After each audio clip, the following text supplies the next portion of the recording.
자, 우리 계정 과목 중에 현금이라는 계정 과목이 있죠. 근데 이 현금은 우리 회계에서 현금이라는 표현은 우리 유동성이 가장 큰 자산을 칭한다라고 보시면 돼요. 근데 우리 일상생활에 우리 표현대로 하면 그냥 현금화가 가장 빠르다라는 표현이 있죠. 그렇기 때문에 정말 우리가 일상생활의 현금이라고 말하는 주화나 지폐도 당연히 현금이라는 계정 과목을 쓰는데 그것만이 아니고 우리 통화 대용 증권들 중에 우리가 발행한 수표가 아닌 다른 사람이나 다른 기업이나 다른 은행이 발행한 모든 수표들을 전부 다 현금이라는 계정 과목을 써요. 그럼 이 수표들 말고도 우편한 증서라든지 대체 저금 환급 증서라든지 우리 배당금 영수증이나 아니면 공채, 사채 만기 이자표, 국고송금 통지서 뭐 이런 것들은 은행에 가면 전부 다 수표처럼 현금으로 다 바로바로 바꿀 수 있는 것들이에요. 이런 것들은 우리가 계정 과목으로 주고받았을 때 현금이라는 계정 과목을 쓰는데, 자, 지금 우리 보고 있는 챕터가 자산이에요.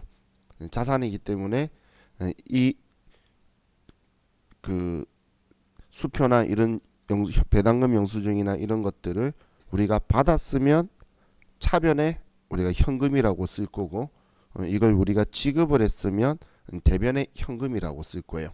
그럼 우리 전하고 좀 다르게 생각할 게, 이렇게 생각을 하면서 좀 보면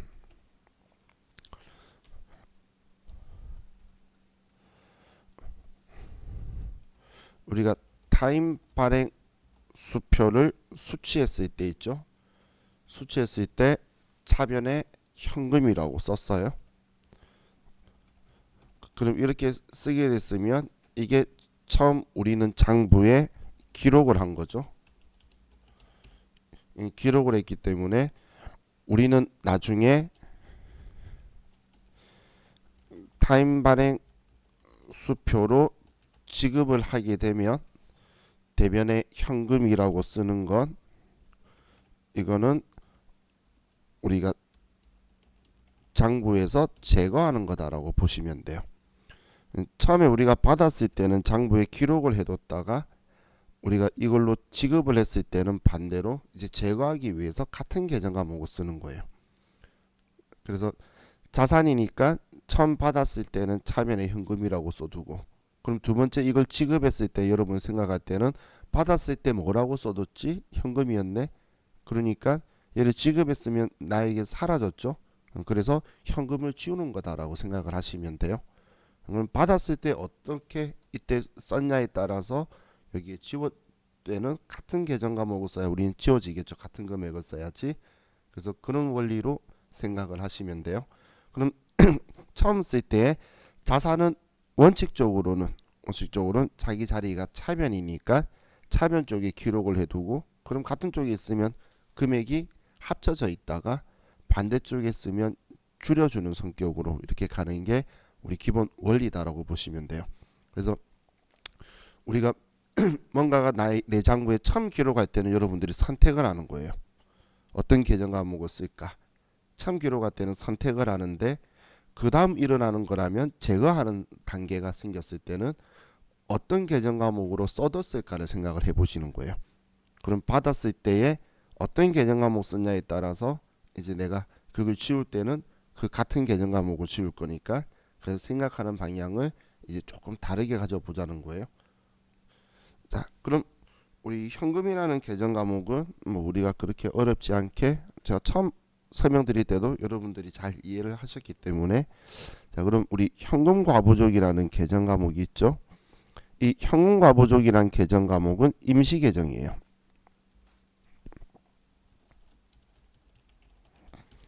과부족이라는 계정 과목은 얘는 임시 계정으로 미결산 항목이에요. 그리고 얘는 차변 계정이라는 거예요. 차변 계정. 자, 이 차변 계정이라는 건 장부에 그래도 계정 과목마다 자기의 자리를 정하게 되겠죠.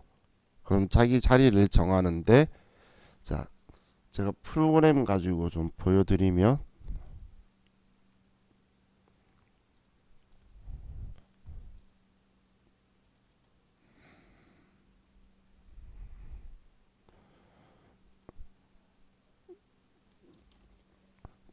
자, 지금 합계잔액 시산표라는 정부에 현금과부족이라는 계정 과목이 없어요. 없는데 얘는 지금 보셨을 때에 계정 과목들이 잔액 이거 잔액 쪽에 금액이 적혀 있는 얘가 다 자기 자리라는 거예요.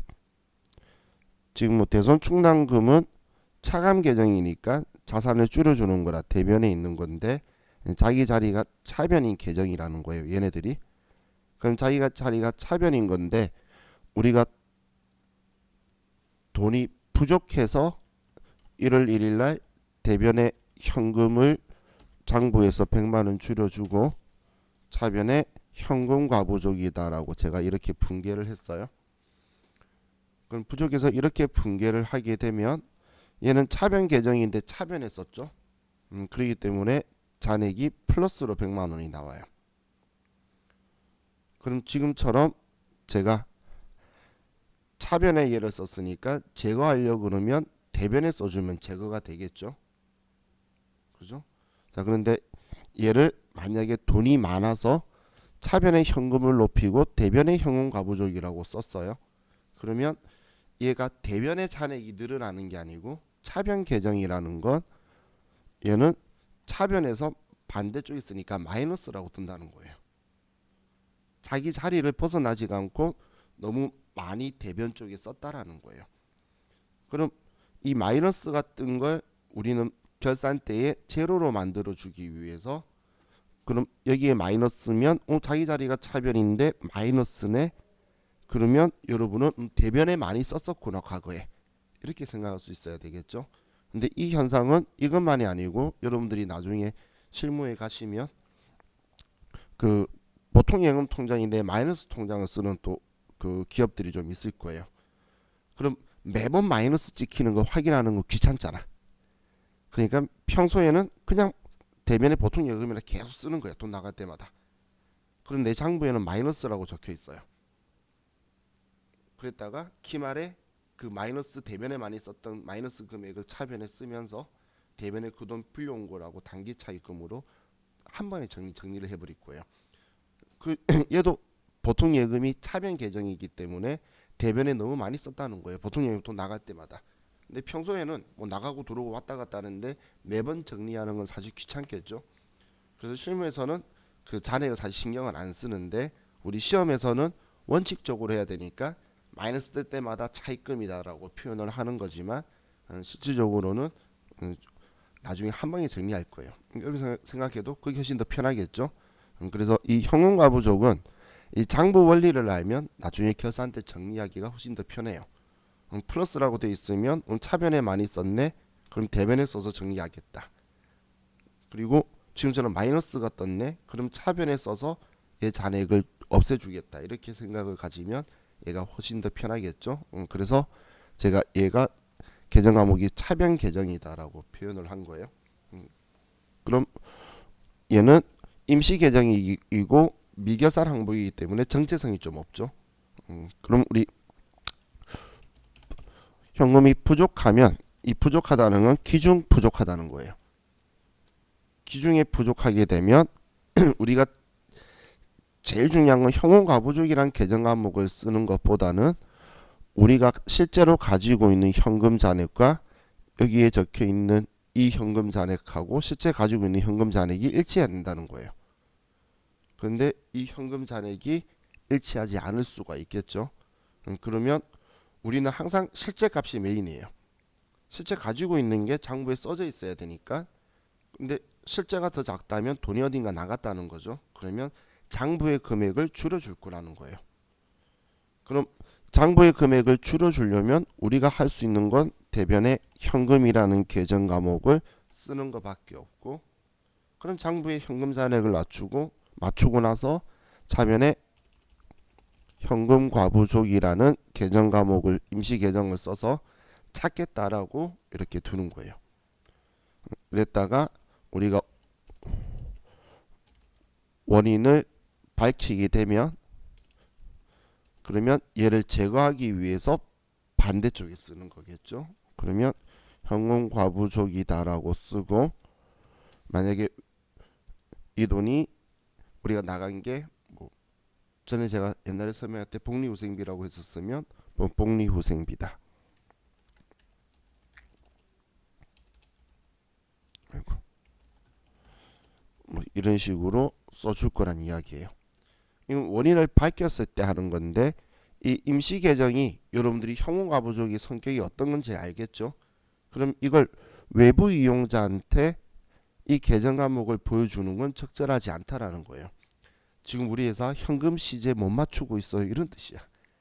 그걸 외부 이용자한테 보여주는 건 적절한 표현이 아니겠죠. 그렇기 때문에 만약에 결산일까지 원인을 못 밝히게 되면 그러면 지금 돈이 부족했으니까 나한테는 의미가 크지 않게 손해봤다라고 이야기를 하는 거예요. 뭐 지금 제가 이야기하는 건 뭐 겨우봐야 몇만 원, 몇십만 원, 뭐 많아봐야 뭐 100만 원 이 정도 돈이지 몇천만 원이 사라진 거는 시제 못 맞췄다가 아니고 사고 난 거죠. 그죠? 그럴 리는 없을 거라는 거예요. 지금 얘는 간단한 지금 현금 시제 잔액이 안 맞아요. 그런 거예요. 그리고 지금 사실 나중에 사무실 가면 사무실 현금 없어요. 요즘 사무실 금고 두고 있는 사무실도 그렇게 많지는 않아요. 음, 제가 마지막에 쓰던 사무실에 금고가 있었는데 그 금고에 현금이 있는 게 아니고 사장님이 중요하게 여기는 계약서들만 들어가 있었어요. 그러니까 뭐 특별한 것들 요즘 잘 안 두고 있으니까 그냥 법인카드만 제가 몇 개 가지고 있고 그럼 가서 법인카드도 신용카드는 사장님이 들고 다니고 저는 법인 체크카드만 가지고 있었어요. 그러니까 우리 입장에서 뭐 더 편하죠. 지금 여러분 중에 엑셀을 전혀 못 다루신다면 엑셀 공부도 좀 하셔야 돼요. 왜냐면 그 은행이나 아니면 다른 거 파일을 엑셀로 끌고 와가지고 수정해가지고 프로그램에 당겨서 넣었을 거예요. 그렇기 때문에 아마 은행마다 엑셀 파일로 바뀌는 변환되는 게 있는 걸 본 적 있으실 건데 그게 우리 프로그램으로 다 당겨 쓰고 있어요. 그렇기 때문에 그래서 그게 통장 잔액 맞추니까 그건 좀 편하겠죠. 자 그럼 결산일까지 원인이 안 맞다면 이 상태에서 결산일까지 원인을 못 밝히면 현금 과부족이다라고 처리를 지워주고 그리고 차변에는 잡손실이다라고 해서 돈이 부족한 거니까 얘는 영업 외 비용으로 처리를 해서 그냥 우리의 손해로 처리해 버리겠다는 이야기예요. 자, 그런데 만약에 결산일에 우리가 부족하다면 그럼 결산일날 우리가 잔액을 받는데 잔액이 맞지 않으면 그때는 우리는 지금 잡손실이다 뭐다 이건 분개를 위해서 먼저 말하는 거고 우리는 이날에도 중요한 건 현금 시제를 맞춰줘야 될 거잖아요. 그래서 부족한 만큼 현금을 줄여줘야 된다는 거예요. 그래서 현금 잔액 맞추기 위해서 현금 시제를 맞추는데 이제는 현금과 부족이라고 기말에 나 혼자서 썼다가 지우는 건 의미가 없겠죠. 그렇기 때문에 이때는 바로 잡손실이다라고 영업외 비용으로 처리를 해서 지워버리는 거예요. 그래서 이 현금과 부족은 뭐 당연히 가급적인 원인을 밝혀내야 되는 거고 근데 이거에 실패했다면 혹은 한 달에 한 번씩 시제 맞춘다는 그런 식으로 문제가 나올 때가 있어요. 계산 때. 그럼 그때는 바로 이렇게 처리한다라고 보시면 돼요. 아래쪽처럼. 그럼 똑같은 상황에서 반대로 우리가 기중 돈이 많으면 그럼 차변에 우리는 현금 잔액을 높여서 실제 잔액하고 맞춰주고 대변에 현금 과부족이다라고 해서 예, 찾겠습니다라고 쓰는데 이 경우가 장부에 마이너스라고 되어 있는 경우죠. 얘를 대변에 써버렸기 때문에 차변 계정인데 마이너스라고 뜰 거라는 거예요. 그럼 이걸 우리가 원인을 밝히면 현금 과부족을 지워주고 대변에 뭐 이자 받은 거면 이자 수익이다. 이런 식으로 써줄 거예요.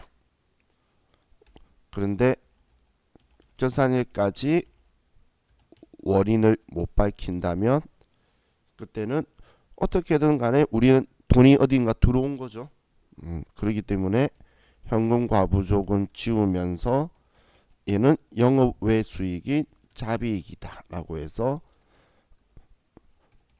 우리는 처리할 거고, 만약에 결산 1일에 우리가 돈이 많으면 그럼 이때는 돈이 많은 시기에는 우리가 하는 건 현금 시제 맞추는 게 우리가 할 일이죠.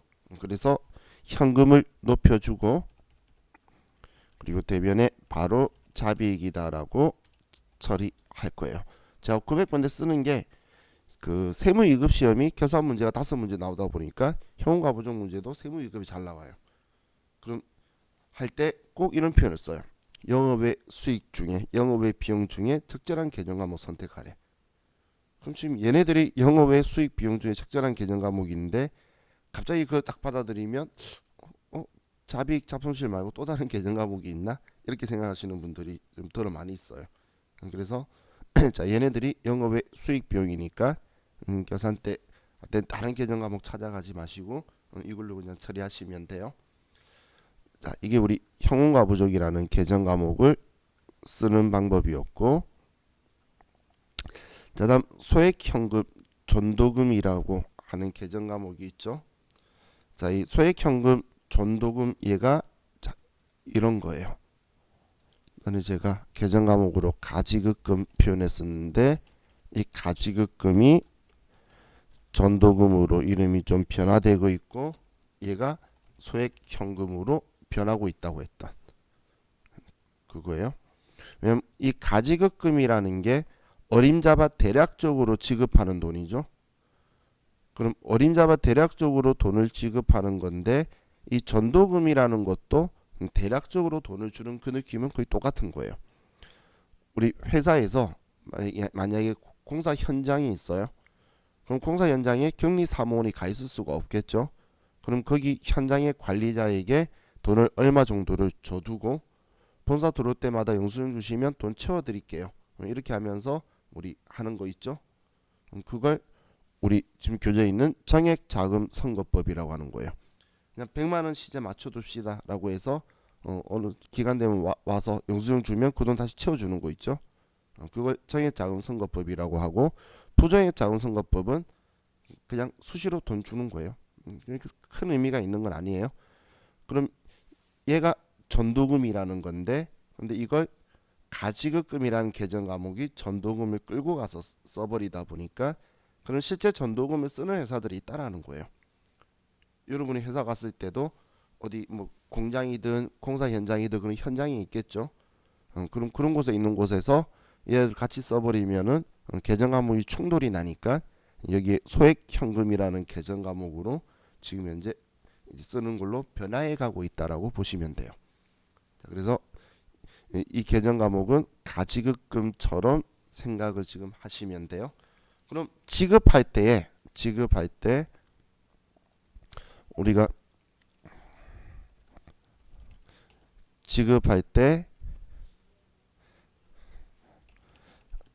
가지급금이라고 해서 지급을 하면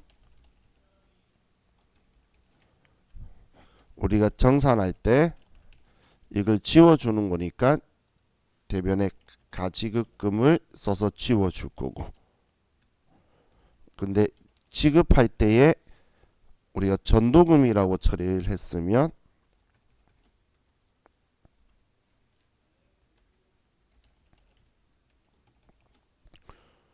우리는 정산할 때에 대변에 전도금으로 해서 지워줄 거란 이야기예요. 그럼 처음 지급할 때 내가 어떤 계정 과목을 선택했냐에 따라서 정산하는 건 기존에 적었던 걸 지워주는 거죠. 그죠? 그렇기 때문에 계정 과목은 항상 처음에 내가 어떤 걸 선택했었냐에 따라서 그 다음 일어나는 건 얘를 지워주는 역할로 생각을 하시는 거예요. 그래서 시험에서는 이 부분에 대한 문제를 회계 1급에서 나오면 거의 뭐 99% 가지급금이에요. 이 문제 지급할 때 이야기가 나오면 그런데 정산하는 시점에서는 세무유급에서 지급 시 전도금 처리하였다, 아니면 지급 시 가지급금으로 처리하였다, 이런 표현이 적혀 있을 거예요. 그러면 여러분은 썼던 거 지우는 거다라는 생각에 반대쪽에 썼던 계정 과목을 그냥 그대로 써주면 되겠죠. 근데 이 가지급금이라는 표현은 지금 현재는 많은 사람들이 대표이사가 회사 돈을 가지고 간 걸 가지급금이라고 표현을 많이 해요. 그냥 계산액을 가지급금이라고 안 하고, 그렇기 때문에 대여금의 성격이다라고 보시면 돼요. 그래서 아마 어떤 분은 물어보면 이렇게 말할 거예요. 대표이사한테 지급한 대여금을 가지급금이다라고 표현을 하시는 분들이 있을 거예요. 그것 때문에 이 전도금이라는 계정 과목으로 변화가 많이 되었다라고 보시면 돼요.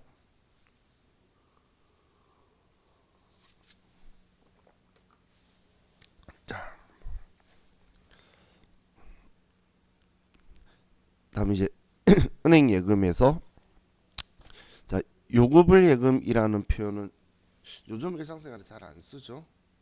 근데 옛날에는 뭐 요구불 예금이라는 표현을 좀 쓴 것 같은데, 요즘 들은 적은 없는 것 같아요.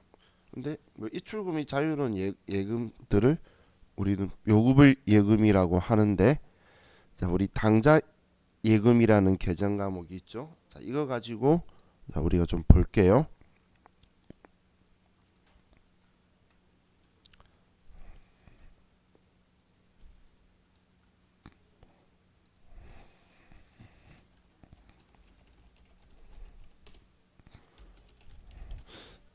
자, 이 수표 제도라는 건 내 예금에서, 발행하는 사람의 예금에서 그 수표로 다른 사람이 돈을 인출해 갈 수 있는 방법이다라고 보시면 돼요. 수표 제도는 제가 수표를 발행하면 여러분은 그 수표로 제 예금 구자, 연결되어 있는 예금 구자에서 돈을 인출해 가는 거예요. 내가 이체해 주는 거랑 똑같은 방식의 원리다라고 보시면 돼요. 여러분들이 은행에 자기 압수표 가지고 바꾸는 경우가 있죠. 그건 뭐냐면 여러분이 돈을 주고 수표를 받으면 은행이 자기 예금 구자에 돈을 넣어두고 그 예금 구자에서 돈 찾아갈 수 있도록 그 수표를 발행해 주는 거예요. 그게 우리 수표 제도다라고 보시면 돼요. 그럼 이 당좌 수표 제도를 이용할 건데, 이 당좌 수표 제도를 이용할 때 우리가 잔액이 부족하게 되면 문제가 발생할 수 있다라는 거예요. 그렇기 때문에 우리는 당좌 차월 제도라는 것도 이용을 할 건데, 자, 이 당좌 차월 제도를 이용하기 위해서는 먼저 당좌 거래 개설 보증금을 걸게 될 거예요. 그럼 우리가 예를 들어서 당좌 거래 개설 보증금 500만 원과 그리고 우리 당좌 예금 100만 원을 보통 예금에서 이체했다라고 볼게요. 자, 그럼 보통 예금에서는 600만 원이 나가게 되겠죠. 그럼 대변에 보통 예금에서는 600만 원이 빠져나가게 될 거고, 차변에는 당좌 거래 개설 보증금은 특정 현금과 예금이라는 투자자산 계정 과목으로 거래처를 써두게 될 거고, 그리고 이제 이 100만 원은 우리 당좌 예금 구자에 들어오게 되겠죠. 그죠? 자, 그럼 이 특정 현금과 예금은 좌우와 같이 봤던 건 사실 과거에 투자자산 하면서 계정 과목 이야기를 했었어요. 얘는 뭐 자주 나오는 애가 아니다 보니까 어쩌다 한번 기습적으로 나와서 계정 과목이 생각 안 나도록 만드는 그런 형식의 계정 과목이에요. 그럼 얘는 사용의 제한이 있는 거치성 예금을 특정 현금과 예금이라고 하는데, 자, 그럼 이 특정 현금과 예금 얘는 보증금이니까 내 돈이죠. 내 돈을 다른 사람이 가지고 있으면 우리는 채권의 범위 안에 들어가기 때문에 거래처를 꼭 써줘야 되는 거예요. 그래서 특정 현금과 예금은 투자자산인데 보증금이기 때문에 내 돈이라서 거래처 써둔다라고 생각하시면 돼요. 자, 그럼 이런 상황에서 자, 우리 연결해서 우리 회사가 물건을 계속 수표 발행하면서 물건을 산다라고 볼게요. 그럼 지금 이 상황에서는 당좌 예금 잔액이 100만 원인 상황이겠죠. 그럼 이런 100만 원인 상황에서 우리가 원재료를 70만 원치를 구입했어요. 그리고 수표를 발행했다면 우리는 당좌 예금에서 70만 원이 빠져나갈 거다. 이렇게 써두면 되겠죠.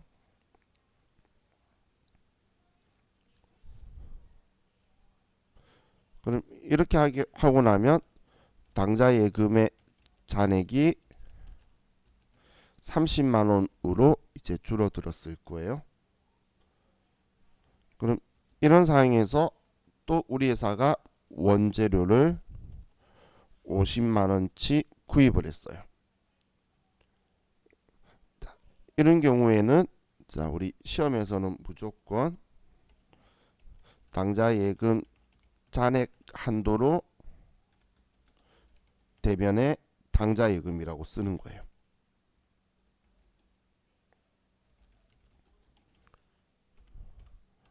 그럼 대변에 당좌 예금이 30만 원밖에 없으니까 30만 원이다라고 이렇게 써줄 거고, 그러면 이 초과하는 금액에 대해서는 계정 과목을 아무 말 없으면 지금 이제 단기 차입금이다라고 써줄 거예요. 그럼 당좌 예금 잔액 초과분은 대변에 단기 차입금이나 아니면 당좌 차월이라는 계정 과목을 쓸 거예요.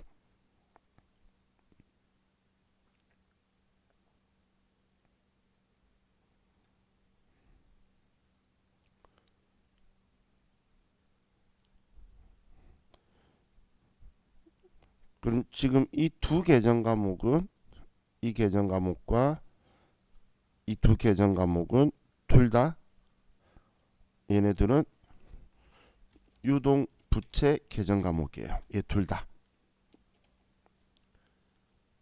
둘 다 유동 부채이기 때문에 과거의 시험에서 당좌 차월을 쓰라고 문제에서 언급했었어요. 그럼 당좌 차월 쓰면 되잖아요. 근데 많이 실수한 게 뭐냐면 자, 이런 상황에서 당좌 예금 30만 원이다. 20만 원을 당좌 차월을 쓰라 그랬는데 중요한 건 얘도 유동부채이기 때문에 거래처를 꼭 쓰셔야 돼요. 이 당좌 차월에 거래처 안 써서 많이 틀렸었어요. 그래서 당좌 차월도 유동부채 계정 과목이고 거래처를 꼭 써야 되는 계정 과목이다라는 거 여러분들이 잊지 않으시면 좋겠어요.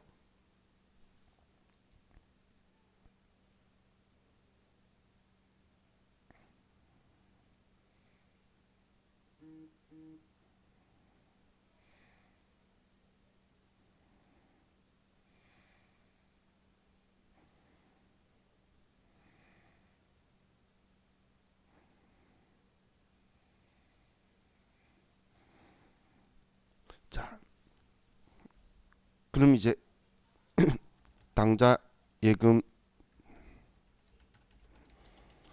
잔액은 마이너스 20만 원이겠죠. 그죠? 그런데 또 우리가 원재료를 이렇게 산 거예요. 그리고 또 수표 발행했대. 그러면 이때는 바로 대변에 단기 차입금이다라고 이렇게 써줄 거라는 거예요. 그래서 그 문제에서 나오면 당좌 예금 잔액을 이야기하고 있죠. 그러면 잔액 한도로 당좌 예금 내보내는 거고 초과한 거는 전부 다 돈 빌린 걸로 쓸 거다. 그럼 단기 차입금으로 쓴다라고 생각하고 계시다가 만약에 당좌 차월 쓰라 그러면 써주면 되는데 그 쓸 때엔 꼭 거래처도 같이 써줘라. 만약에 당좌 차월을 원한다면 그렇게 여러분들이 생각해 주시면 될 것 같아요. 그래서 당좌 예금하면서 막 당좌 차월 한도 이야기하고 그리고 구구절절 나오면 이 문제예요. 그럼 대면에 당좌 예금이 나가는 게 아니고 다 마이너스 떴다는 이야기죠. 그죠? 그래서 마이너스 다 초과돼 있다라고 표현 나오면 이렇게 생각하고 하시면 돼요.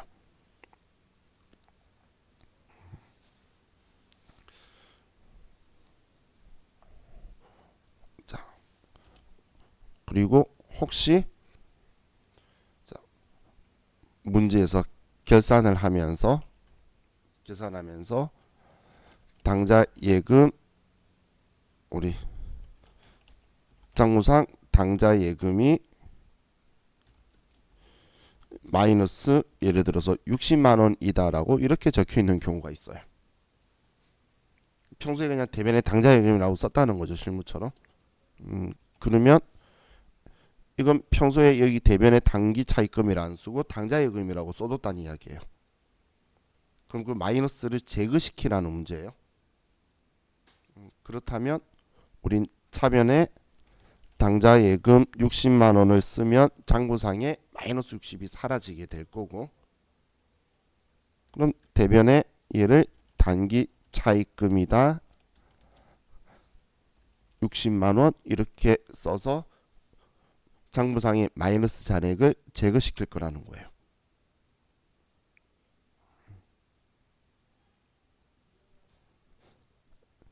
얘는 당좌 예금만이 아니라 보통 예금으로도 기출 문제로 나온 적이 있으니까 원리는 똑같겠죠. 그럼 우리 마이너스 되어 있는 걸 제거시키기 위해서 차변에 잔액을 써서 지워주고 그 돈만큼 돈 빌렸다라고 장부에 이제 수정해 우리가 써주시기만 하면 돼요.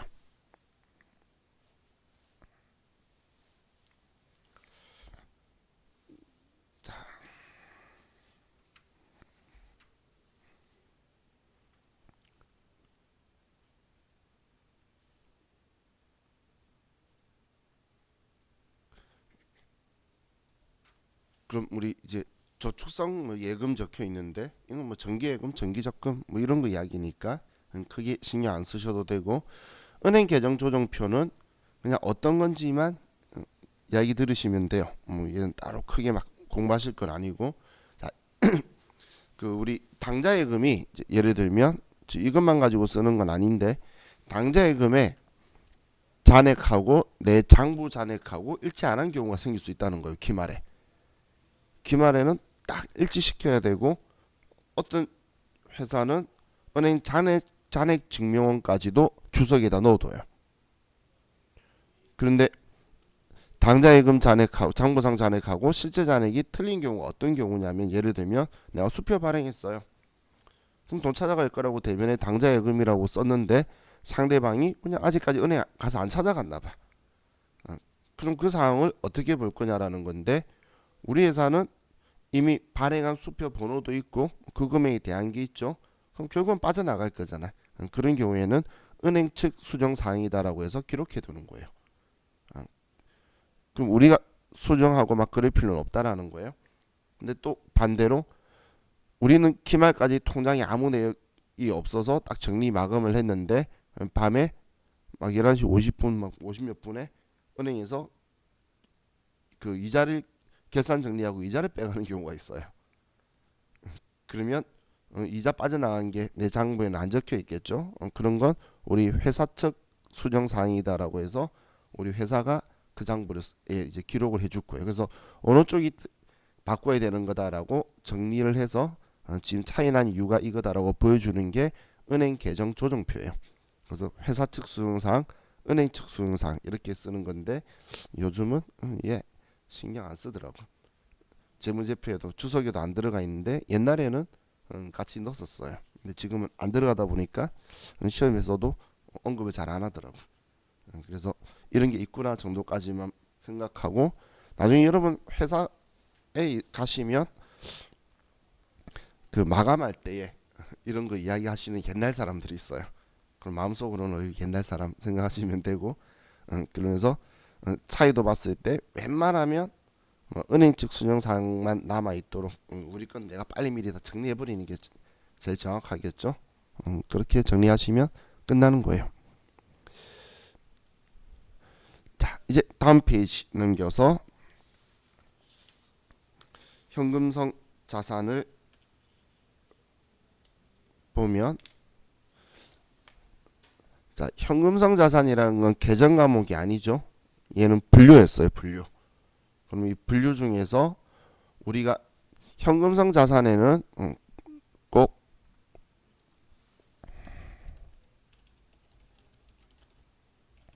자산에는 계정 과목으로는 보통 예금과 당좌 예금은 현금성 자산으로 분류가 되는 거예요. 이 둘이는. 그리고 그 외 금융 상품 중에 취득일로부터 3개월 이내 현금화가 가능한 자산들을 우리 현금성 자산이다라고 생각하시면 돼요. 그럼 우리 취득이라는 말은 이런 표현이죠. 취득은 장부에 기록한 날, 이날로부터 3개월 이내니까 우리가 주의할 게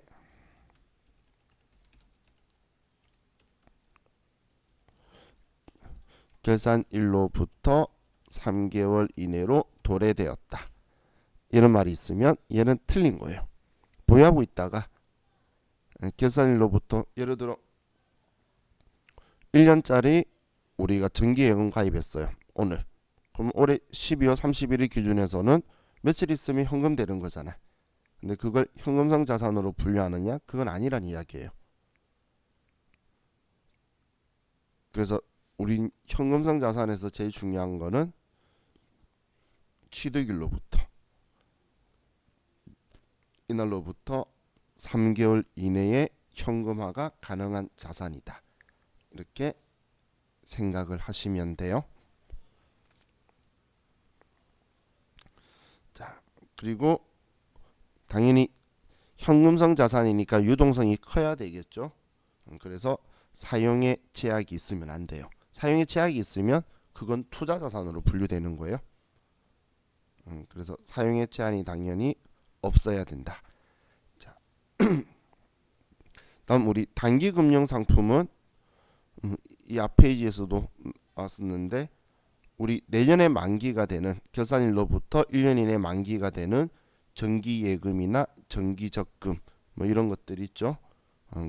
그런 것들을 우리는 단기 금융 상품이다라고 할 거예요. 그럼 우리 재무상태표 기준일이 12월 31일을 이야기하는 거예요. 그럼 12월 31일부터 만기가 1년 이내니까 저는 내년이다라고 이야기하는 거고, 금융상품이니까 투자자산인 거예요. 얘네들은 단기 투자자산이에요. 그래서 사용에 당연히 제한이 있겠죠. 정기예금 마음대로 돈 못 빼잖아요. 만기 될 때까지. 그런 것들을 이야기한다라고 보시면 돼요. 자, 그럼 이런 것들을 우리 금융상품이라고 하는데, 최근에 기업들이 이거 쓰더라고. 표지엄. 이 표지엄은 은행이 어음 조각 난 거 같이 맞춰가지고 그냥 기업들이 이자 받으려고 어음을 좀 사고 하는데, 요즘 돈 되는 게 하도 없어서 그런지 기업들이 표지어음을 은행에서 좀 많이 매입을 해요. 왜 하는지 모르겠는데 제 지금 우리 현재 저녁반 하는 사람도 표지어음 사가지고 회계 처리했는데 분기가 이해 안 간다고 회사에 끌고 와서 물어보더라고. 그래서 이거 이자 받으려고 한 거라고 이제 설명해 줬는데, 근데 이런 것들이 금융 상품으로 분류되고 있다라고 보시면 돼요. 자, 그럼 이제 우리 선일자 수표를 좀 가지고 보면, 선일자 수표를 보면, 자, 우리 어음은 만기일 지급일로부터 현금이 되죠. 그죠? 그런데 수표는 발행일로부터 현금이에요. 자, 우리 어음은 지급기일 현금이라는 건데 수표는 발행일로부터 현금인 거예요. 그래서 뭐 자기가 수표도 오늘 날짜 도장을 딱 찍어주는 거예요.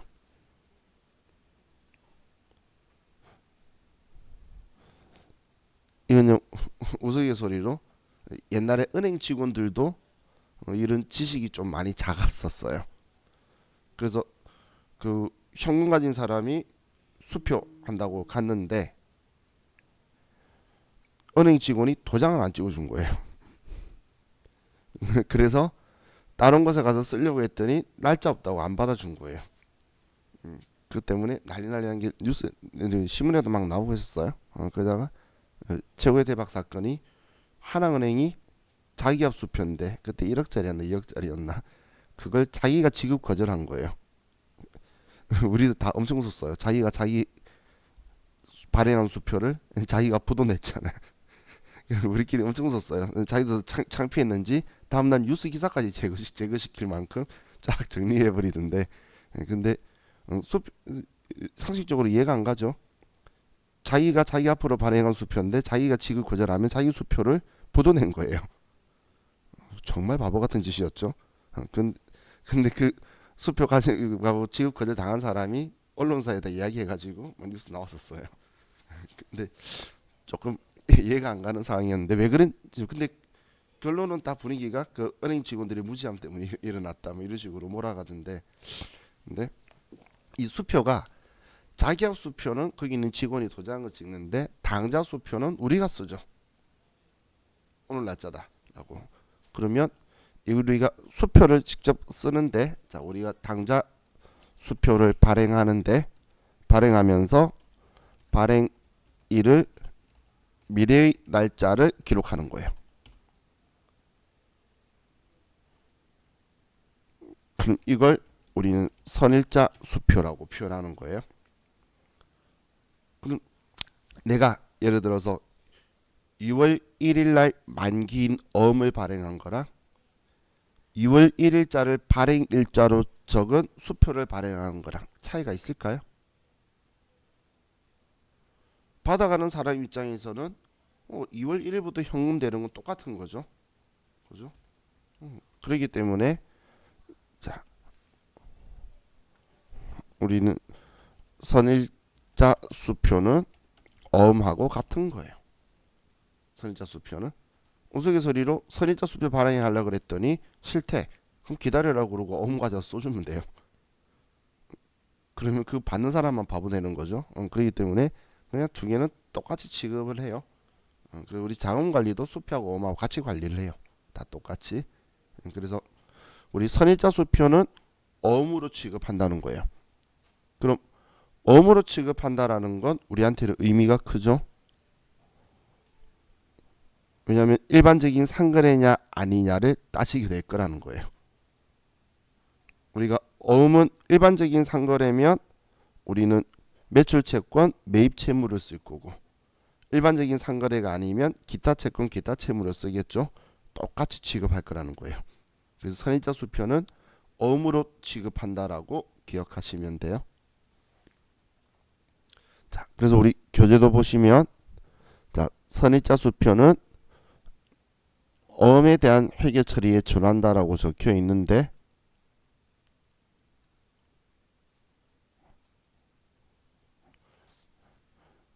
우리 상품 매매 대금을 선일자 수표로 교부한 경우에 발행일은 지급어음, 수취인은 받을 어음.